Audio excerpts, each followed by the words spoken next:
Xitoyning Turkiyada turishliq bosh elchixonasi tarqatgan Sharq Turkiston haqida yozilgan kitobcha turk ziyolilarining diqqatini tortdi va g'ulg'ula qo'zg'adi. Xitoyning Istanbuldagi konsulxonasi o'tgan yili Chiragan mehmonxonasida kutilish yig'ini o'tkazib, kommunist hokimiyati qurilganligining 70 yilligini tabriklagan bo'lib, uning bir qism Turkiya parlament a'zolari va partiya vakillari qatnashgan. Ayni vaqtda Xitoy konsulxonasi fursatdan foydalanib, turk mehmonlariga atalmish Xinjiangdagi terrorlikqa, asabiylikka qarshi turish va kishilik huquq nomli tashviqot kitobchisini tarqatib bergan.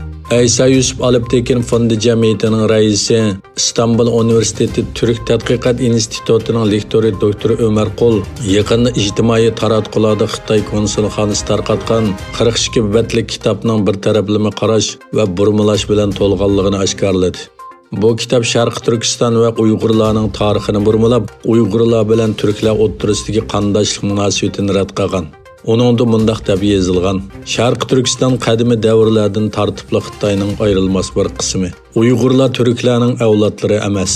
Ikkisining qon munosabati yo'q. Faqat qul egasi bilan qul munosabati bor. Ömer Qul bu vaqtda yana mundaq dedi: "Meningcha hech qanday mehmon bu kitobchini o'qimadi deb o'ylayman. Chunki bu kitobchini o'qisa, hech bo'lmaganda tarixni tushunadigan ba'zi kishilar islomni haqoratlash va turk kimligini burmalashni asos qilgan bu kitobga qarshi turgan bo'ladi." Xitoy elchixonasi har yili davlat bayrami ziyofati o'tkazadigan bo'lib, turk siyosiyonlar va diplomatlarni taklif qiladi.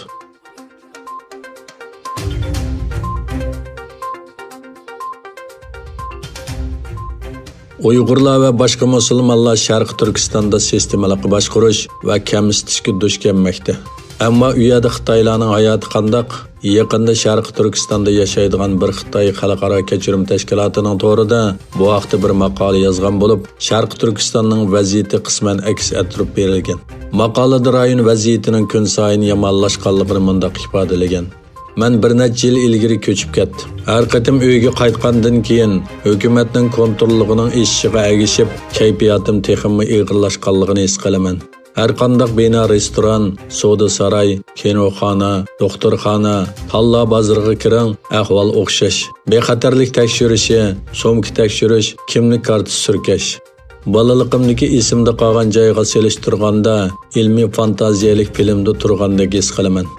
Maqolada mundaq deyilgan: "Bir do'stimning aytishicha, 2017-yili Beyjingdagi muhim siyosiy faoliyat bo'lgan Xitoy Kommunist partiyasining 19-navbatlik mamlakatlik qurultiyi mezgilida ularning xizmat o'rnidagi nurg'un oz sonliq millat kishilari, asosliq Uyg'urlar tuyuqsiz g'oyib bo'ldi. Hatto ularning do'stlari va oila tavobatlari bir necha kundan keyin ularning qo'lga ilinganligi o'ttirg'i chiqmaguncha ularning qayerda ekanligini bilmaydi." Maqolada Xitoylarning bu ahvolga tutgan pozitsiyasi mundaq ifodalangan: "Oilamdagilar va do'stlarimga bu tadbirlarni tushunmadim desam, ular faqat bu degan Xinjiang dedi. Men yiroqda turgan vaqtlarda kishilar bu darajadagi kontrol qilishga ko'nib qolgan edi. Bu meni bearam qiladi."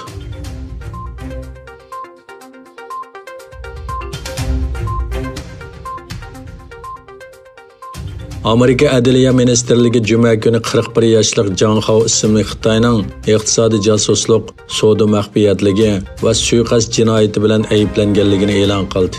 Adliya Ministerligi bayonotida mundaq dedi: "Sud mahkamasida sunilgan dalil isbotlarda ko'rsatilishicha, Jang Hao 2010-yildan 2015-yilgacha Anhua yuqori texnikasi va Skyward'dan iborat ikki shirkatning savdo maxfiyatligini o'g'irlagan.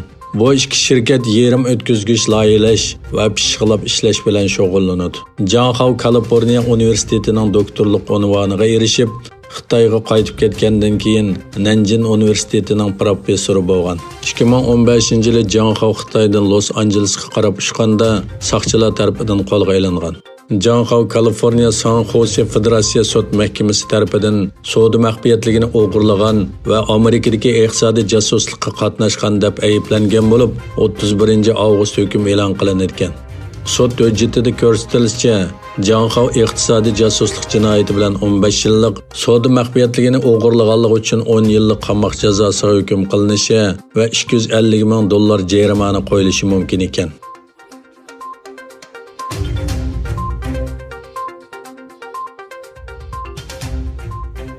Xitoy bilan Hindiston talash tortishidagi Sharqiy Ladakh rayonida qarama-qarshi ahvolda turayotgan paytda eng yangi xabarlarga qaraganda Hindiston armiyasi Xitoy armiyasining faoliyatlarining ko'payishi sababidan Ladakhning sharqiga havo mudofaa boshqariladigan bomba sistemasi o'rnashtirgan. Hindiston vaqt gazetining xabariga qaraganda Hindiston armiyasi Ladakhning amaliy kontrol liniyasiga yaqin joyda Xitoyning kurashchi aeroplani va tik ucharlarining faoliyatining eshishiga ergishib Ladakhning sharqiga aeroplanga qarshi boshqariladigan bomba sistemasi o'rnashtirgan.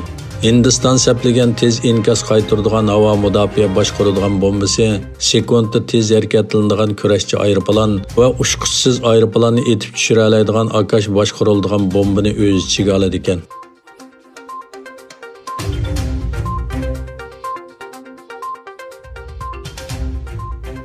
Amerika armiyasining bildirishicha, Amerika kurashchi aeroplanlari tunugun Alyaksa dengiz qirg'og'ida Rossiyaning 4 razvedka aeroplanini to'sgan. Bir turkum Rossiya Tu-142 razvedka aeroplani Alyaksa'ning janubiy Alliut orolidan 65 dengiz mili yiroqlikda uchib, Alyaksa havo mudofaa farqlantirish rayonida 8 soat aylanib yurgan. Shimoliy Amerika havo mudofaa qo'mondonlik shtabi bayonotida mundaq dedi. Amerika armiyasi F-22 kurashchi aeroplani jiddiy harakatlantirilib, Rossiyaning Tu-142 tipli suvosti paraxotiga qarshi razvedka aeroplanining Alyaksa havo mudofaa farqlantirish rayoniga kirganligiga javob qaytardi. Shimoliy Amerika olam qatnashi mudofaa qo'mondonlik organi Twitterda uchur yo'llab, ularning hammasining xalqaro havo bo'shlig'ida harakat qilganligini, Amerikaning havo bo'shlig'iga bosib kirmaganligini aytdi.